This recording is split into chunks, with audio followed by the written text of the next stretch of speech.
ex-wife tried to take my luxury apartment in the divorce, but she was shocked when I revealed it's just a rental. The gold digger got what she deserved. Back in 2008, I was just starting out at university, trying to get a hang of the whole being an adult thing. Like most people my age, I didn't have much money, but somehow I got lucky. Me and my then girlfriend at the time, let's call her Kate, and our buddy Rob were all on the lookout for a place to live.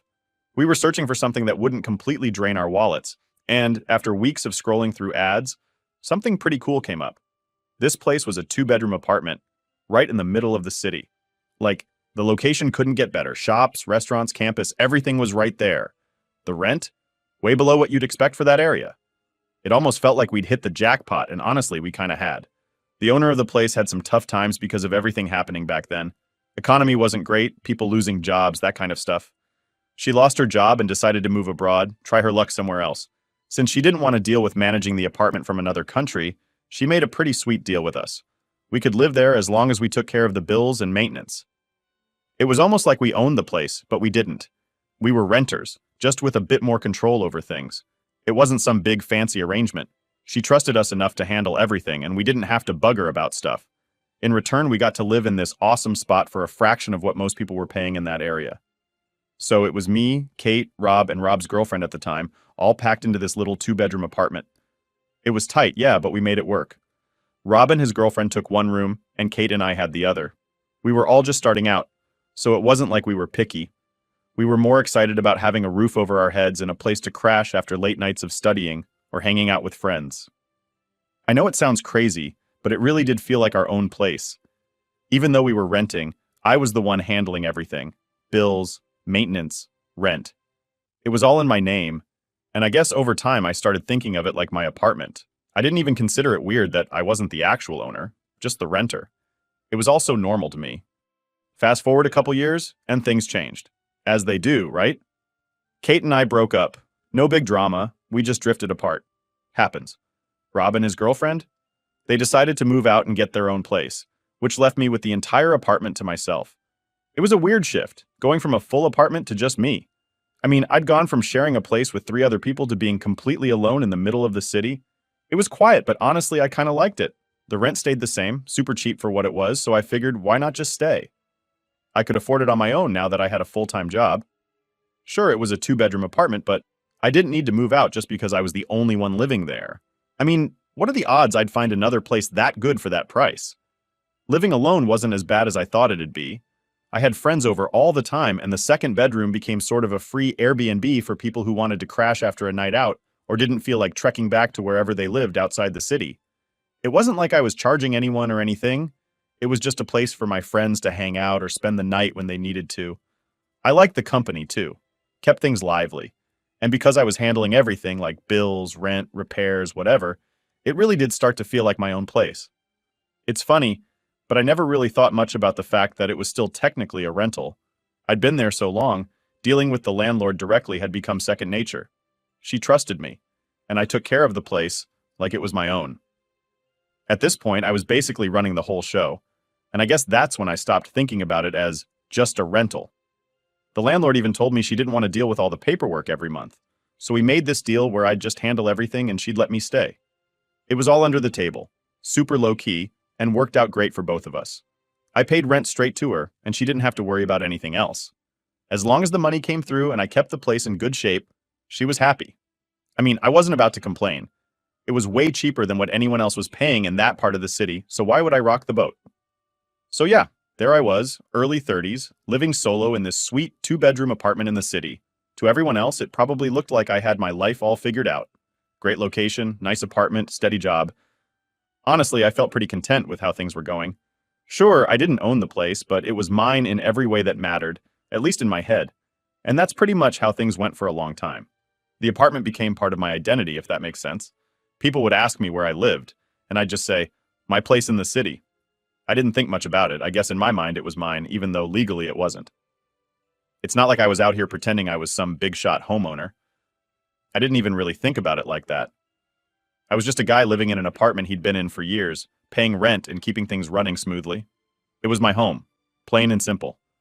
Looking back, I can see how it might seem odd that I never really mentioned the rental thing to anyone. But I swear, it wasn't intentional.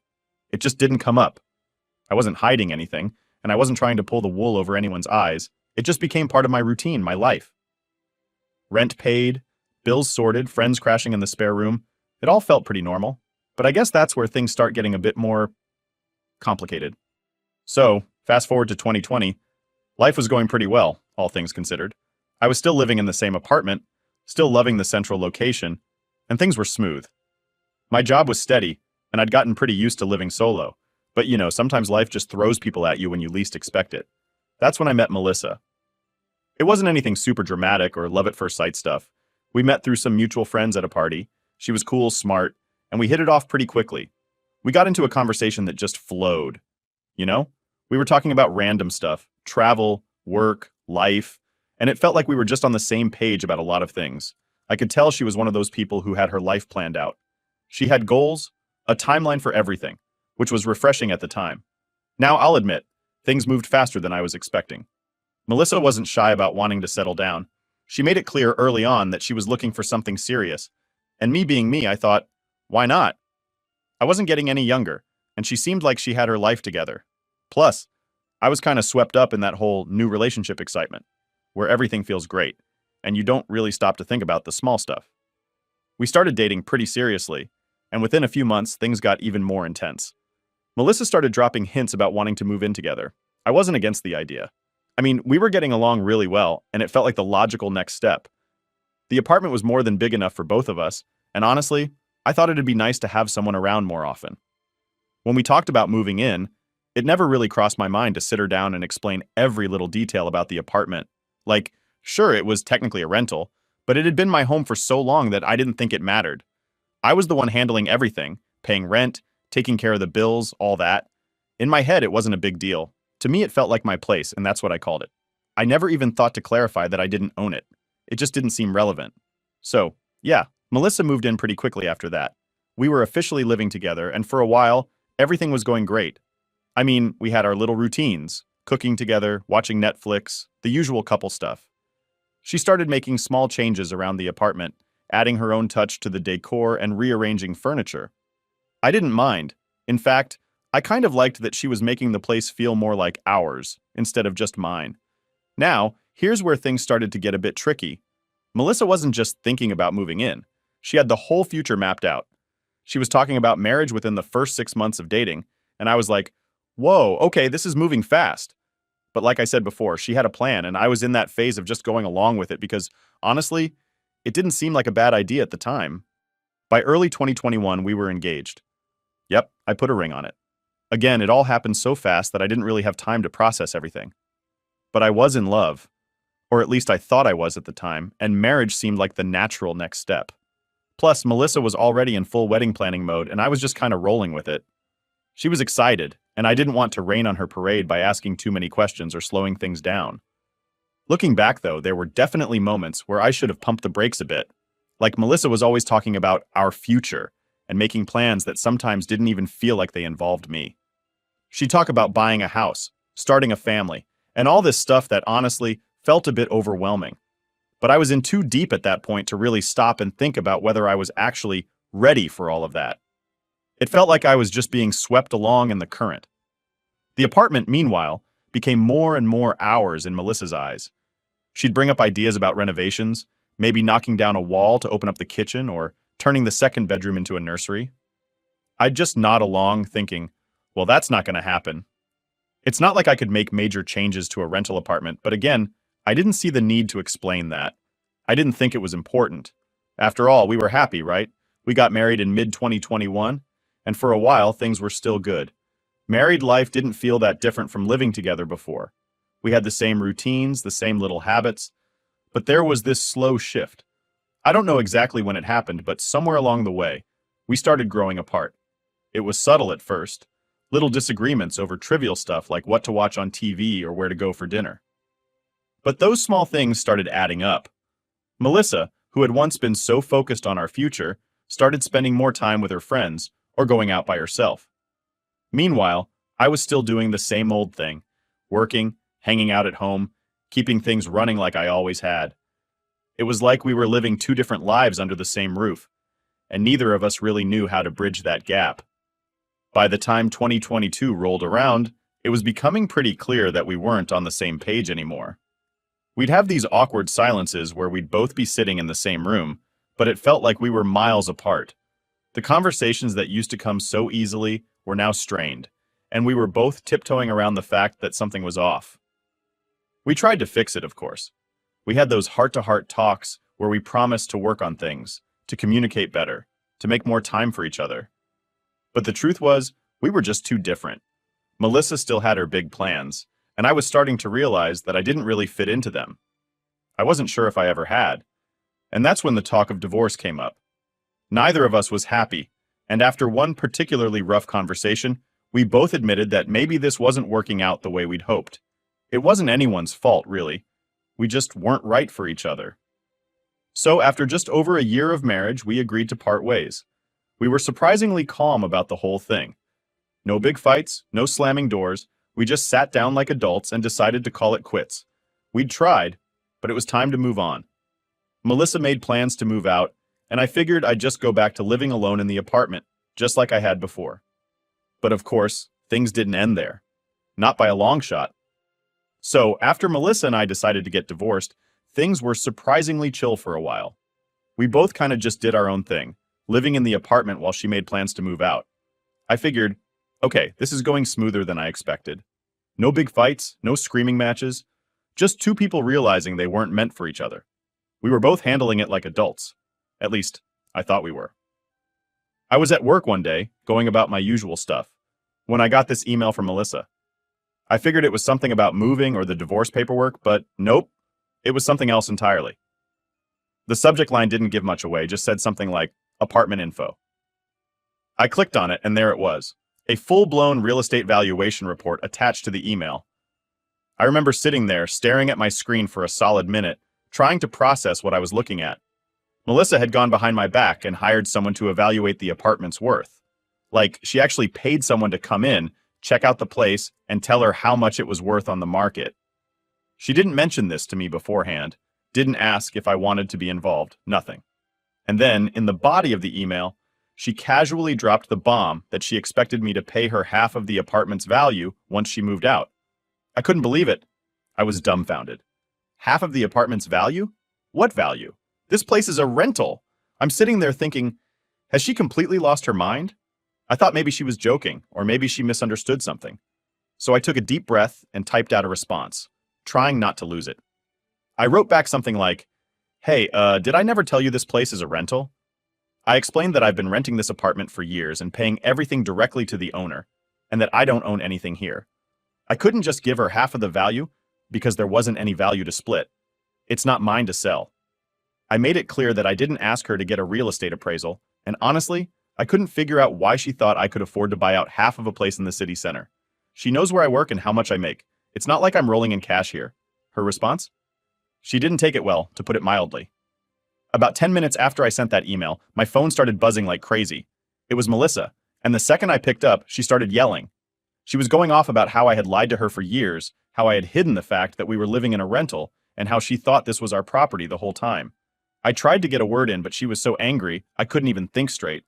She kept accusing me of deceiving her, saying that she would have never moved into the apartment if she had known it was just a rental. I was honestly shocked, because in my mind, it wasn't like I'd kept some big secret from her. The topic just never came up. It wasn't like I sat her down and said, hey, by the way, we own this apartment. I just never thought it was that big of a deal because, like I said, I'd been living there so long, managing everything, it felt like my place. The more she yelled, the more I started getting frustrated. I told her, look, I didn't lie to you. You never asked, and I didn't think it mattered because we were living here just fine. But she wouldn't let it go. She kept bringing up how I'd hid this from her, how I made her think we were building a future together in this apartment we supposedly owned, and that now she felt like everything was a lie. I mean, I get why she was upset, sure, but at the same time, she was acting like I had masterminded this elaborate scheme to trick her. It wasn't like that at all. It just never came up. At that point, I think she was just mad at the whole situation, and the apartment thing was the last straw for her. She started demanding that I pay for the real estate appraisal she'd gotten done on the apartment, which was around 500 euros. Now, I don't know about you, but when someone spends money without asking me and then expects me to foot the bill, that's not how it works in my book. I told her, I didn't ask you to do that. You decided to get an appraisal without talking to me first, so that's on you." Melissa was furious. She kept yelling that I was an asshole, that I'd wasted her time, that I'd lied to her about everything. I was sitting there on the phone just taking it all in, thinking, is this really happening? She ended the call by calling me an a-hole one last time and hung up. But of course, she wasn't done. Nope. The next thing I knew, she was telling all of our friends how I'd lied to her throughout our entire marriage. She twisted the story to make it sound like I'd been keeping secrets from her for years, like I'd been pretending to own an apartment I didn't own just to keep her happy or something.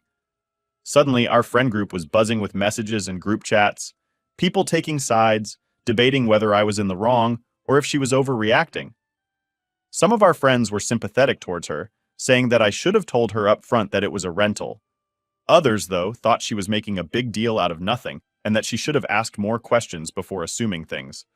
The whole situation turned into a mess, and I couldn't believe this was happening over something as simple as a misunderstanding about an apartment. I talked to my best friend about it, and he couldn't stop laughing. He said, "Dude, you've got to post this on Reddit. People are going to have a field day with this one." And so here I am, asking Reddit, am I the a-hole for not telling my ex-wife that we lived in a rental apartment? Update 1. So, after that call with Melissa, I thought maybe that was the end of it, like we'd both cool off and move on. But of course, I was wrong. She wasn't done with me yet, and neither was our friend's group chat. The whole situation blew up in there, and let me tell you, that group chat turned into a battleground real fast. I woke up the next day to my phone buzzing nonstop. At first, I thought it was just my alarm, but when I looked at it, there were about 30 unread messages, all from our mutual friend group. You know that feeling when you wake up, check your phone, and instantly know it's going to be a bad day? Yeah, that was me right then. I opened the group chat, and the first thing I saw was Melissa's long rant about how I'd lied to her during the entire marriage. She was going off, telling everyone how I had deceived her, kept secrets, and made her think we owned the apartment when, in reality, it was a rental. It wasn't just a few messages either. It was one of those long, multi-part texts that go on and on. I had to scroll through a wall of text just to get to the bottom of it. She had clearly been up all night stewing over it because the message read like a dramatic monologue. She was throwing around phrases like, "How could he do this to me?" And "I feel so betrayed." She even mentioned the real estate appraisal, telling everyone how she had spent 500 euros, only to find out the apartment wasn't even ours. Honestly, it was like reading a whole soap opera script. Anyway, as I scrolled through the messages, I saw that people had already started chiming in. Some of our friends were jumping in with supportive messages for her like, "Wow, I can't believe he never told you." And "That's so messed up, I'd be furious too." Others were more on my side, saying stuff like, "It's not like he was hiding it, it's just a rental, and I don't get why she assumed they owned it without asking." One of our friends, let's call her Jess, was the first one to try and calm things down. She sent a message saying, "Guys, maybe this is just a misunderstanding. Let's hear both sides before jumping to conclusions." But Melissa wasn't having any of it. She replied almost immediately with, "There's nothing to misunderstand. He lied by omission. He made me believe we owned that place when we didn't." That was when I decided to jump in. I didn't want to, but at this point, I had no choice. I wasn't about to just sit back and let everyone think I'd been this huge liar. So I typed out a response, keeping it as calm as possible considering the situation. I said something like, "Hey guys, just to clear things up, I didn't lie to Melissa. I never told her we owned the apartment, and honestly, it never came up. I've been renting this place for years and handling all the bills, so it just felt like home to me. I didn't think it was something I needed to explain, because to me, it didn't matter. If she had asked, I would have told her." I hit send and waited. The chat went quiet for a bit, and I thought maybe people were starting to see reason, but nope. Melissa fired back with, "You had every opportunity to tell me. We've talked about our future, about maybe renovating or starting a family, and not once did you mention that this wasn't our apartment. How was I supposed to know?" At this point, the chat was blowing up again, and more people started weighing in. It turned into this massive debate about whether I was in the wrong for not telling her, or if she should have asked more questions. My best friend John, who had been pretty quiet up until now, finally jumped in. His message made me laugh, even though I probably shouldn't have been laughing in the middle of all this. He said, "Guys, let's be real here. Who honestly asks, 'Hey, do we own this apartment?'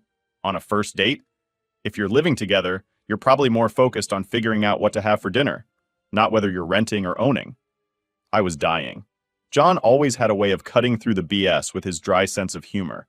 and it felt like the first time someone wasn't taking things too seriously. Melissa, of course, didn't find it funny. She snapped back at John, saying, "It's not about the first date, it's about trust in a marriage." At this point, the whole group chat was just turning into chaos. Everyone was talking over each other, and it was clear no one was going to agree on anything. Some people thought I should have been more upfront, while others thought Melissa was blowing things way out of proportion. There was one guy, let's call him Mark, who kept trying to play both sides, like, yeah, I can see why Melissa's upset, but I don't think OP meant to lie. It was the classic, let's all just get along approach, which wasn't really helping at all. Eventually, I decided I'd had enough. I sent one final message. Look, I'm sorry if I wasn't clear enough about the apartment being a rental, but it was never my intention to hide anything. I thought we were happy living here, and I didn't think it mattered because I've always treated it like our home. I didn't mean to hurt anyone, and I'm sorry if I did. After that, I muted the chat. I couldn't deal with it anymore. It was turning into a back and forth that wasn't going to end well, no matter what I said. People had already picked their sides, and there wasn't much else I could do. Over the next couple of days, I heard bits and pieces about how the conversation had gone on even after I left. Some friends reached out to me privately to say they understood where I was coming from, while others just stayed quiet. Melissa didn't speak to me directly after that, which was probably for the best. I didn't see any point in dragging things out further. Looking back, I still don't think I did anything wrong, but I get why Melissa was upset. I guess, in her mind, the apartment represented something bigger, like security or stability, and finding out it was a rental probably felt like the rug was pulled out from under her. But at the end of the day, it was just an apartment. It didn't define us or our relationship, at least not to me. So, yeah, that's the group chat drama. It wasn't fun, but it gave me a good story to tell. And, I guess in the grand scheme of things, if the worst thing I did in my marriage was not mention the apartment was a rental, then I can live with that. Update 2. After the whole apartment mess blew up in the group chat, I figured things would cool down for a while, right? Like, Melissa had said her piece, I'd tried to explain myself, and the group chat was officially a battlefield I wasn't going to step back into. But of course, that wasn't the end. Not even close. I think it was maybe 2 days after the group chat fiasco when Melissa decided to bring up the car. I should have seen it coming, honestly. Things had gone from who owns the apartment to who's getting what in the divorce pretty quickly. And when it comes to breakups, people love to talk about stuff. Who gets the TV? Who gets the couch? Who's taking the dog? Even though we didn't have one. So the car. I get this text from her in the middle of the day, completely out of nowhere. She was like, I'm taking the car when I move out, and you know it. And I was just sitting there, staring at my phone, thinking, wait, the car? Our car? I mean, technically, we'd both been using it, but it wasn't as simple as her just taking it. Here's the thing. The car wasn't actually ours. It was a lease. I had signed the lease, and we'd been making payments together, sure, but we didn't own it. We were both driving it, using it to get around. But at the end of the day, the car still belonged to the bank. And now she was acting like she could just walk off with it like it was her prize for putting up with me. So, I texted her back, trying to keep it civil. I said something like, hey, you know the car's a lease, right? It's not ours to split, it's the bank's. We still have payments left on it. I figured that would be the end of the conversation. Like, how do you argue with facts? But of course, Melissa wasn't the type to back down. She replied almost immediately with, I don't care if it's a lease, I'm the one who drives it the most. You barely use it, so it's basically mine. I'm taking it when I move out, and you'll figure out how to deal with the rest. Now, this is where things got tricky. Yeah, she had a point. I didn't drive the car as much as she did. I mostly used public transport or walked since I lived so close to everything. And Melissa definitely relied on the car more. But that didn't mean she could just claim it like that. We were both on the hook for the payments, and if she took the car and stopped paying, guess who would be left with the bill? That's right, me. At this point, I was frustrated. I didn't want to get into a fight about this, but I also wasn't about to let her just walk off with a leased car without figuring out who's responsible for the rest of the payments. So I called her. The second she answered, I could hear the tension in her voice. She didn't even say hello, just went straight into, you better not be calling to argue about the car. I sighed, trying to stay calm. Look, Melissa, I'm not trying to argue. I just want to figure this out. The car's a lease, and we still have payments left. If you take it, are you planning on covering the rest of the lease? She let out this exasperated sigh like I was being unreasonable. Why would I cover the whole lease? We got the car together. You should still pay your half even if I take it. I couldn't believe what I was hearing. She actually expected me to keep paying for a car I wouldn't even be driving. So, you want me to keep making payments on a car I don't have? How does that make any sense? She didn't even hesitate.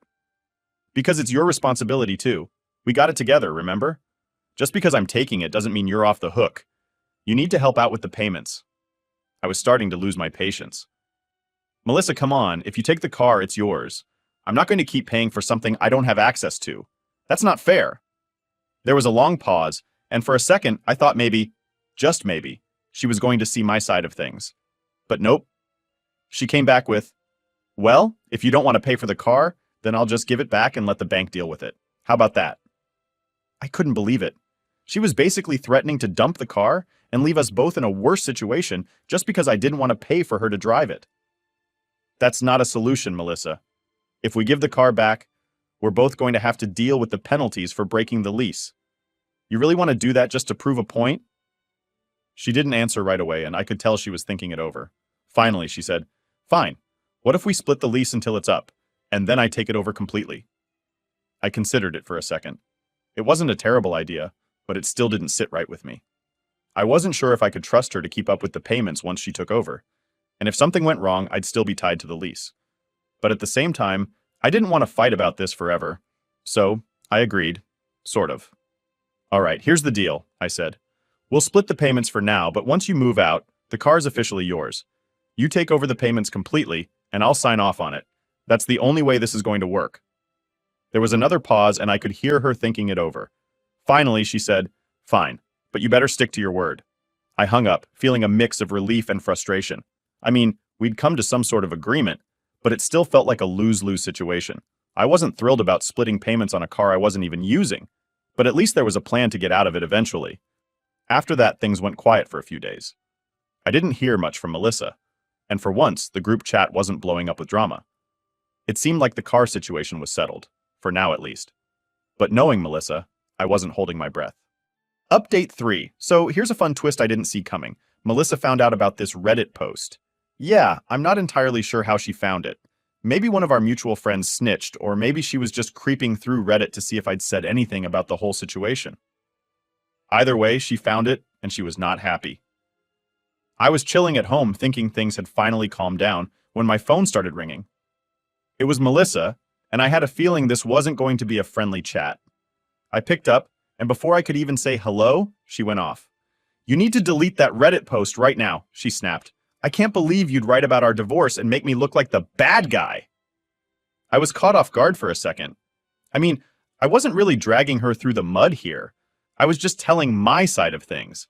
But I knew trying to explain that to her wasn't going to work, so I stayed calm and asked, why does it matter, Melissa? It's just a post and I didn't even mention your name. No one knows it's you. But she wasn't having any of it. I don't care if no one knows it's me. You're making me sound like I'm some sort of villain, and I'm not going to stand for that. Take it down, or I'll make your life even more difficult. I couldn't help but roll my eyes at that. Honestly, at this point, what else could she do to make things more difficult?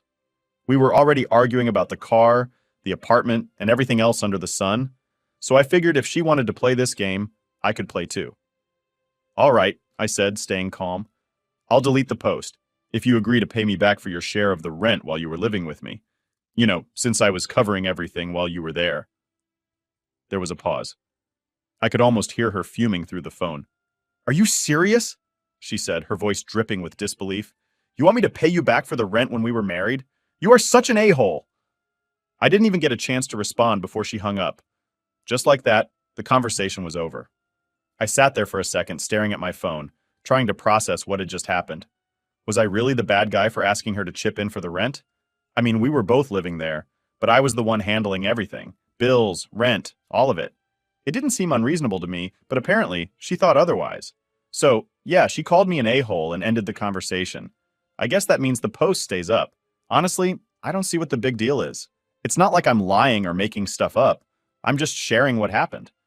And if she's mad about it, well, that's not really my problem anymore.